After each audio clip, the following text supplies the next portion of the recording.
दर्शक बंधु क्यों बार रे चुट्टी काटिले धन लाभ हुए, आयुष वृद्धि हुए एवं आमर स्वास्थ्य मानसिक अवस्था भल रहे। क्यों बार रे चुट्टी काटिले नख काटिले आमर दुर्भाग्य आम आड़ को आकर्षित ही आसे। क्यों बार रे आमे चुट्टी बा नख काटिबा द्वारा क्षौर कर्म हवा द्वारा आमर अनिष्ट होता है। यही प्रसंग रे प्राचीन कालर ज्योतिष शास्त्र महत्वपूर्ण तथ्य आज भिडियो रे मैं आलोचना करिबा।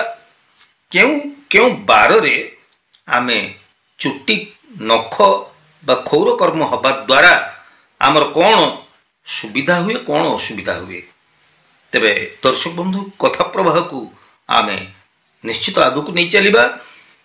आमर सप्ताहक 7/12 महत्व संपर्क आमे जानिबा। क्यों बार रे आमे चुट्टी नख काटिबा दरकार, क्यों बार रे आमे चुट्टी नख आदि काटिबा नाही, काटिले कौन समस्या हबो, ए संपर्क रे आमे महत्वपूर्ण तथ्य रखिबा। तेबे आपण मानको पई टिके संक्षिप्त सूचना। मनुष्य जीवन तो अनेक प्रकार समस्या रही। दर्शक बंधु जो माने समस्यार समाधान पई चाहूचंती, जातक विचार करिया को चाहूचंती, केवल से व्यक्ति माने मोर व्हाट्सएप रे आसी मो सहित जोगाजोग करि पारंती, अन्यथा मते टेलीफोन करंतु नाही। आशा करूची दर्शक बंधु मोर भावावेग को आपण बुझी पारुथिबे। आसंतु कथा प्रवाह को आगु नहीं चलिबा। क्यों बार रे चुट्टी काटिले आमर कल्याण हुए, आमर धन लाभ हुए, आमर सौभाग्य वृद्धि हुए। क्यों बार रे चुट्टी नख आदि काटिले आमर अशुभ होता है, अशुभ परिणाम हमको मिलता है, आमर स्वास्थ्य हानि होता है, मानसिक स्थिति खराब होता है। तेज प्राचीन कालर क्यों आबहमान कालू जो नीति नियम सब अनुसृत ही आसी, जो प्रथा परंपरा को आम आज पर्यंत मानी चली आसीचे, किंतु आधुनिकतार जुगरे आम आसी पाद दबा परे हुए तो ये सब प्राचीन कालर प्रथा परंपरा को आम आउ मानुने। हाँ कौन ही जीव आमर जो बार सुविधा हवा आम से बार रे सेलून जीवा, आम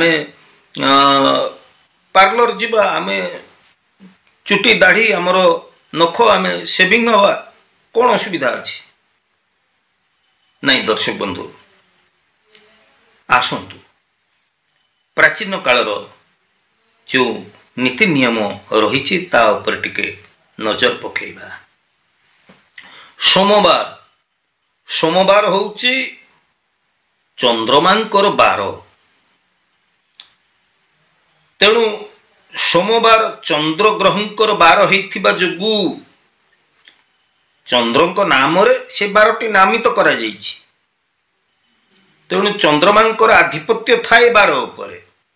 तेणु जदि आपण सोमवार रे चुट्टी काटिबे, नख काटिबे, क्षौर कर्म हेबे, ताहले आपणकर मानसिक स्वास्थ्य बा मानसिक संतुलन आपणकर बिगिड़ी जिबार संभावना अधिक थाए। सेतिपई सोमवार रे चुट्टी नख ये सब काटिबा पई लोक माने आमर जो माने आपण देखिथिबे पुराना लोक माने रहिचंती, से माने हमको मना करंती, अरे आज सोमवार रे काहे कि नख चुट्टी ये सब काटुच। मंगलवार मंगल ग्रहंकर बार, तेणु मंगलवार रे जदि आपण चुट्टी दाढ़ी नख ये सब क्षौर कर्म आदि होउचंती, चुट्टी काटुचंती, ताहले मन रखंतु एहा द्वारा आपणकर आयुष कमी जाई थाए, आयुष हानि हुए। तेणु मंगलवार रे क्षौर कर्म हवा उचित नुहे। एहा द्वारा आपण जो धारुआ अस्त्र रे नख चुट्टी जहाँ किछि आपण काटुचंती सेथिरे आपण लक्ष्य करिवे, किछि आपणकर खंडिया खाबरा होई जिवार संभावना अधिक रही थाए। चित्त सतर्क हो तो आपण सतर्कतार सहित କ୍ଷୌର କର୍ମ ହେଇପାରନ୍ତି, ତା ତ ଭିନ୍ନ ପ୍ରସଙ୍ଗ, କିନ୍ତୁ ଆପଣ ଅନୁଭବ ଦେଖିବେ ଅଧିକ ଆପଣଙ୍କର ଏ ଦିନ କିଛି ଆଘାତ ଲାଗିବାର ସମ୍ଭାବନା ବଢି ଯାଇଥାଏ।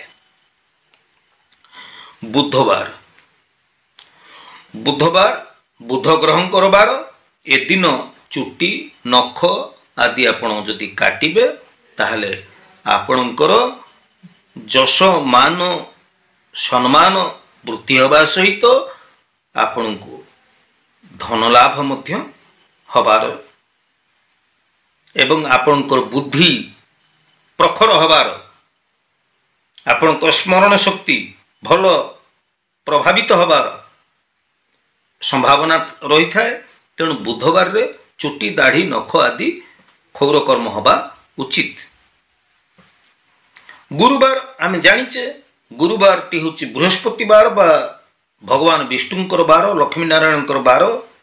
ତେଣୁ ଏଦିନ ଯଦି ଆପଣ କ୍ଷୌର କର୍ମ ହୁଅନ୍ତି, ଚୁଟି ଦାଢ଼ି ନଖ ଆଦି କାଟନ୍ତି, ତାହେଲେ ମାନହାନି, ଧନହାନି, ଆୟୁଷ ହାନି ଏବଂ ଆପଣଙ୍କର ଶୁଭ ମାଙ୍ଗଳିକ କର୍ମ ଆଦିରେ, ଯେମିତି ବିବାହ ଯୋଗ୍ୟ ପୁତ୍ର କନ୍ୟା ରହିଛନ୍ତି, କାହାରି ବାହାଘର ବ୍ରତଘର ଏଇସବୁ ହବାର ଅଛି ବା କୌଣସି ପ୍ରକାର ଗୋଟେ ଶୁଭ କର୍ମ ଆପଣ କରିବାକୁ, ଏଥିରେ ନିଶ୍ଚିତ ଆପଣଙ୍କର ପ୍ରଗତିରେ ବାଧା ଆସିବ, ଶୁଭ କର୍ମ ଉପରେ ନିଶ୍ଚିତ ସମସ୍ୟା ଆସିବ। ସେଥିପାଇଁ ଗୁରୁବାରକୁ ବାରଣ କରାଯାଇଥାଏ। ଆଉ ଶୁକ୍ରବାର ହେଉଛି ଶୁକ୍ର ମହାଗ୍ରହଙ୍କର ବାର। ତେଣୁ ଏଦିନ ଆପଣ ଯେତେ ଆପଣ ସୌନ୍ଦର୍ଯ୍ୟ ପ୍ରସାଧନ ସାମଗ୍ରୀ ଆପଣ ଯେତେ ସଜ ହୁଅନ୍ତୁ, ମନା ନାହିଁ। ଏଦିନ ଆପଣ ଚୁଟି ନଖ ଆଦି କାଟିପାରିବେ। ଆପଣଙ୍କର ଏଦିନ ଯଦି କ୍ଷୌର କର୍ମ ଆପଣ ହେଉଛନ୍ତି ତାହେଲେ ଯଶ ଧନ ମାନ ସମ୍ମାନ ଏସବୁ ମିଳିଥାଏ ଏବଂ ଆପଣଙ୍କୁ ଐଶ୍ୱର୍ଯ୍ୟ ପ୍ରାପ୍ତି ହୋଇଥାଏ, ଲକ୍ଷ୍ମୀ ଆପଣଙ୍କ ଉପରେ ପ୍ରସନ୍ନ ହେଇଥାନ୍ତି। ଶନିବାର ଆପଣ ତ ଜାଣିଛନ୍ତି ଆମର ଗୋଟେ କ୍ରୂର ଗ୍ରହ ଯିଏ ହେଉଛନ୍ତି ଶନିଦେବ। ଶନିଦେବଙ୍କର ବାର ହେଇଥିବା ଯୋଗୁଁ ଶନିବାର ଏଦିନ ଯଦି ଆପଣ କ୍ଷୌର କର୍ମ ହୁଅନ୍ତି, ଚୁଟି ନଖ ସବୁ କାଟନ୍ତି, ତାହେଲେ ଆପଣଙ୍କର କାର୍ଯ୍ୟରେ ବାଧା ଆସିବ, ଆୟୁଷ ହାନି ହେବ, ବାରମ୍ବାର ଦୁର୍ଘଟଣା ଜନିତ ଭୟ ଆପଣଙ୍କର ବଢିଯିବାର ସମ୍ଭାବନା ରହିଥାଏ। ରବିବାରଟି ହେଉଛି ସୂର୍ଯ୍ୟଙ୍କର ବାର।